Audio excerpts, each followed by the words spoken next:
Hello and welcome to Is It Wrong to Watch So Much Anime? Our answer is always going to be no. So let's get to it. So, welcome. This is our first episode, so we're going to talk a little bit about the summer seasonal anime that just is continuing to air. Let's go over the rules first. John's a very big JoJo's fanboy. That's why you're seeing Dio right there. So this is a planned topics podcast video cast. We will try and stick to the topic at hand and not have too many tangents. While recording, we will have a 15-minute timer. We will try to wrap everything up within that 15 minutes. If we are having too good of a conversation towards the end, we will do a bonus 5 minutes to wrap it up.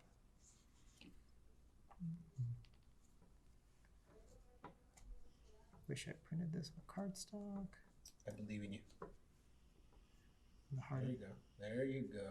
No, I'm going for the second hand. Okay. So rule 3, and if the conversation is still too good, we will stop.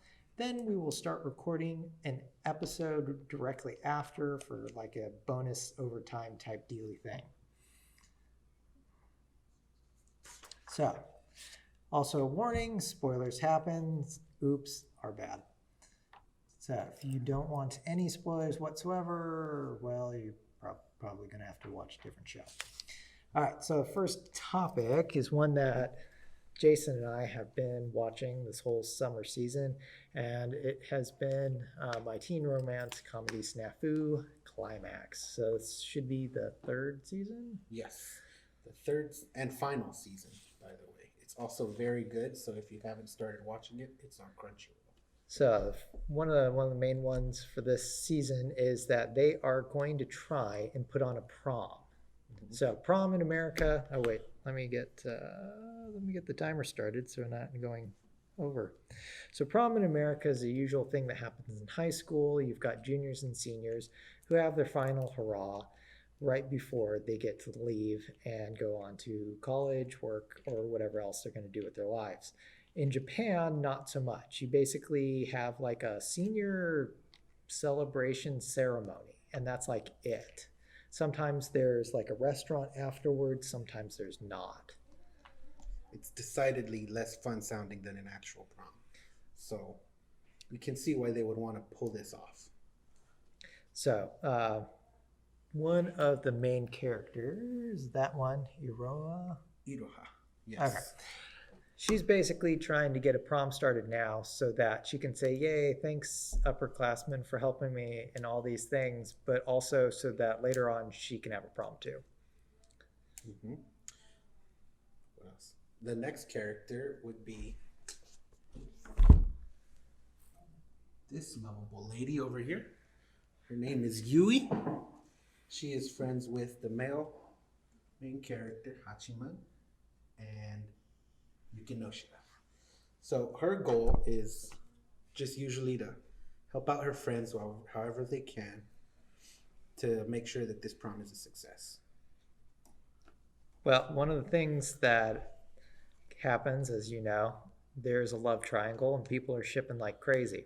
Mm-hmm. So one of the ones is the Hachiman Yui ship, and which has basically been sunk. So if you're enjoying that one, I'm sorry, it's not gonna happen. Well, my personal ship is Hachiman and Yukino, so I'm kind of happy with how it's going, but we'll see. That's like the obvious one. It's okay. Just because it's obvious doesn't mean it's bad. Yeah, it actually works out really well. Well, I mean, that's what he's going for. Mm-hmm. I mean, you see the heartbrokenness. Yes. So the way season 2 ended, which again, spoilers, sorry, is it was kind of a cliffhanger at the time. Luckily, I watched it recently, so I didn't have to wait as long as some other people. But it ends with Yukino, Yui, and Hachiman all confronting themselves or each other, trying to figure out how to move on from the relationship they currently have, which was getting kind of staticky, I guess. Yeah, a little too complacent. So they're trying to evolve it into something real. So instead of it being codependent on each other, they're all trying to be themselves as independent figures that are able to do their own thing but still have a good time together. And that's basically where it ended. So season 3 picked up right after that with Yukino asking her 2 friends to help her become more independent. So when the prom project comes up, then she's asking them to help her by not helping. Yes. So for the first half so far that's been going on, it's all about how they can respect her wishes to a point where helping doesn't just seem like she's relying on them too much. Yeah. Which is pretty great for someone who wants to become more independent, doesn't want to rely on people. You can see her trying, and maybe you don't agree all the way. She might be over compensating in some ways, but I don't know. I really want her I want her to be able to get to that point where she is happy with herself and independent enough while just not pushing her friends away all the time. So if you like slice of life, I would say Snafu is a really great one. Great dialogue. You have to actually pay attention. All right, so let's get over to some nice multi-death murder stuff. ReZero, season 2, part 1. They split it in half. So the first half, which will most likely end on a cliffhanger, I'm calling it now. It's going to be a big one. Ends in about 5-6 weeks, and then the second half will come back in. I think it's winter of 2021. So just keep your expectations in check. So main character Subaru so far has died probably about 5 times, in which is a great for him because he usually dies like 15 times. Remember, I lost track in season 1, but yes, he dies a lot. But and he comes as a back superpower. It kind of sucks. Yeah, because he comes back to life, but he remembers everything. So I like it. It's a more interesting take. He's not just this overpowered character that you see a bunch of other animes just throw in and he can solve everything, at the drop of a hat. It's basically a form of torture psychologically, having to keep dying and come back and come back and come back while trying to fix things. Well, one of the things in this season that I really liked was there was an episode where he's doing, doing a thing. You'll find out. You'll watch. And it goes through his family. Well, yeah. So he's going through a trial. Then there's a family backstory. So he visits his mom, visits his dad. He's able to say all the things that he wanted to say before being, truck-cooned into their world. The usual. I also like that in the first episode. It's not just some big event that he dies and then he's somewhere else. It just happened. And he kind of went with it because he was excited. He's seen all the animes. Of course, this is how it's going to turn out, right? Mm-hmm. He's going to be overpowered. He's going to get the harem. He's going to be living life. And then at the end of that first episode, you see that's not happening. Yeah. Oh, yeah. No, not at all. Do you want to talk about that or skip it? Ooh, okay.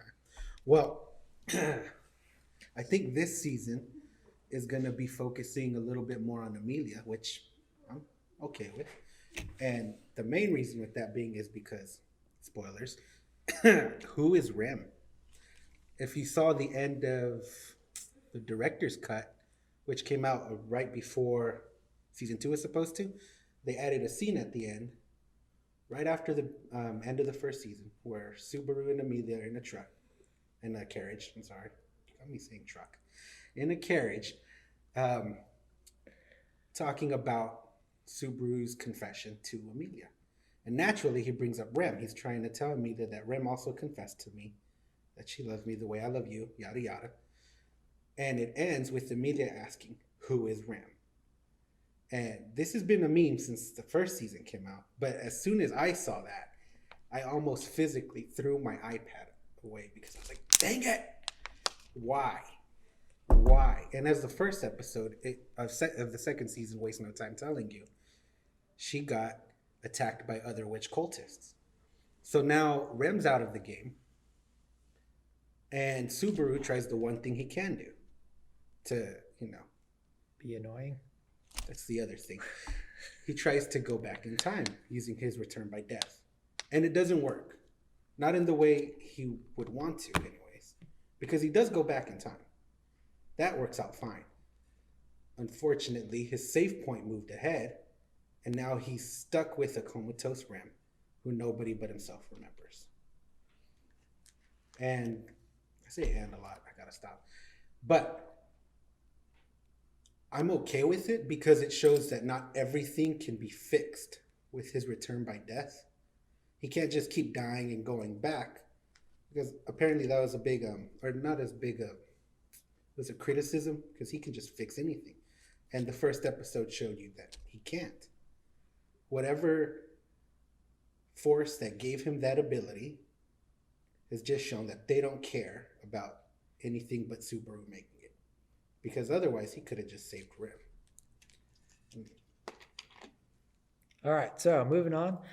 One of Crunchyroll's exclusives is going to be God of High School. So this one is pretty straightforward, super powered. I mean, not like super power as in Quark, but super powered as in like Ultra Mega, over 9,000. Fighting. Dragon Ball stuff. Yeah. So lots of fighting, kicking, punching, and all that stuff. What's interesting, though, more than the storyline, because the story is kind of a mess. I'll be honest. Yeah. I am enjoying the fight scenes, which I think this show is what this show is really going to be about. But we'll see how the rest of the season plays out. What's interesting, though, is that much like Tower of God, this one was also brought from Webtoon, and it's what's called a manhwa, which is basically Korean comics. So it's a comics in print and cartoons that are usually from South Korea, but can also be from North Korea as well. So one of the things that Crunchyroll said is that it's considered anime because it is produced by a Japanese animation studio. So that's why the whole Avatar debate, because it was produced in America, is not anime, but something like this could be considered anime. Mm-hmm. So. Sorry, Avatar fans. It's not us, it's Crunchyroll. Yeah, exactly. Well, yeah. I mean, I thoroughly enjoyed Avatar, but we'll have to save that for a different debate on a different day. So, next part of the season has been Fire Force Season 2. I've thoroughly enjoyed this. I thought that, like, really good opening and really good closing songs. Mm-hmm. Story-wise, like, you got the whole 7 pillars thing. You have 3, then the 4th one comes up. So it's got room to grow with pillars, 5, 6, and 7. Shinra's mom. Is she a demon? Is she a devil? Is she still out there? Is she still alive? And then the 4th pillar, Inca, has this interesting power where she basically traces wherever she wants the fire to go, and then hits go, and then it hits end. See, that sounds pretty cool. I'm not as caught up as John yet.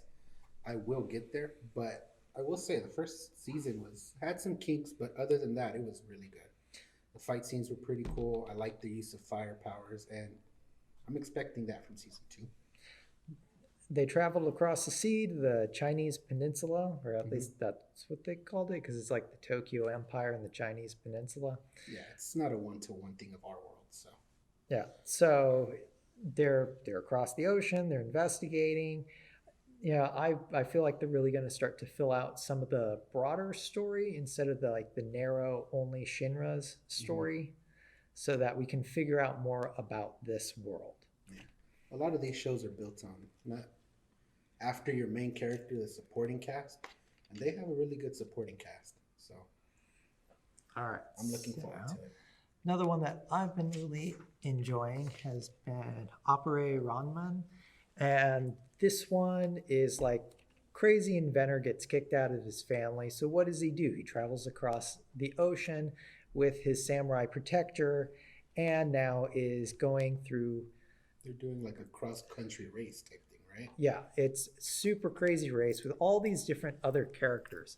So in 1968 to 1970, there was this weird, super weird Hanna-Barbera like show that was like all of the Flintstone and Scooby-Doo and like anything that's Hanna-Barbera, like all of the reject characters, somehow, except for Snidely Whiplash, got stuck in this show where they would go across America and race. So it's kind of got this like wacky races vibe to it. So As a premise, this show is really interesting. The only reason I didn't pick it up was because when it first came out, COVID stopped it like 2 episodes in. So, that being said, cross country racing with crazy characters sounds like a lot of fun. So, I will be, watching it within the next few weeks. so we've got our pretty much following up on some extras here. So there's like SAO, Sword Art Online, Alicization, War of the Underworld, Part 2 is rolled out, and it is fantastic. If you haven't seen it yet, now is the time to like catch up. Which I will be doing. Because they are finally getting somewhere with this, where it's like, all right, the moment that we have all been waiting for since the beginning of this whole series, once you watch episode 1, so the whole War of the Underworld, since episode 1, we're finally getting to the place where we're like, yeah. Cool. I do have that to look forward to. I have a 3-day weekend actually, so catching up on that will probably be what I do for the majority of that. Decadence next. Pretty good 2 first episodes. I'm completely caught up, but I went from thinking this will just be a kind of Attack on Titan clone that I was semi-interested in to, again, spoilers, in episode 2 where they flipped the, script on you. So. Yeah. Big, yeah. And then you're like, wait, what? Mm-hmm. So that'll be fun to finish. Oh, there are our 15 minutes. By faster than I thought. Wow. All right. Why is it still going? Because you didn't hit stop. Okay. All right. No Guns Life. Awesome. Another one, if you like cyberpunk noir detective stories, this is for you. Which I do, so I will also watch that. So if you're like a Blade Runner fan, totally go for it. And then Millionaire Detective Balance Unlimited is a fun, like if you liked Case Files, no, not Case Files. 221. Yeah. Case Files 221 Kabuchiko. Something Sherlock. Yeah. It's basically Sherlock Holmes. If you like that, if you like the detective genre, this one's like a fun, kind of not that serious, kind of a look at detectiveness. So basically, super rich billionaire, trillionaire guy goes and wants to be a detective in Tokyo and has hijinks with his not very well off partner. Doesn't he also label people as like in terms of money? I don't remember that. Okay. Doesn't mean it doesn't happen. Or ascribes a certain number to them. He does based off of money, something like that. Well, he buys stuff constantly. So if there's like a terrorist in a building, he'll buy the building. A la Tony Stark in, what was it, Civil War? He buys stuff in a lot of. Yeah. On a lot of stuff. He has a lot of money. Yeah, bought the building, and then, yeah. That's another one I'll have to catch up on. So, excuse me. On that, I think we are all done for this first episode. That went by pretty well, hopefully. So, I hope you enjoyed it. We'll be catching up next in 2 weeks. In September, we're going to have 2 episodes, and we'll go over our origins of nerdy anime-ness and some other topics. John was kind of a part of that, so. Yeah.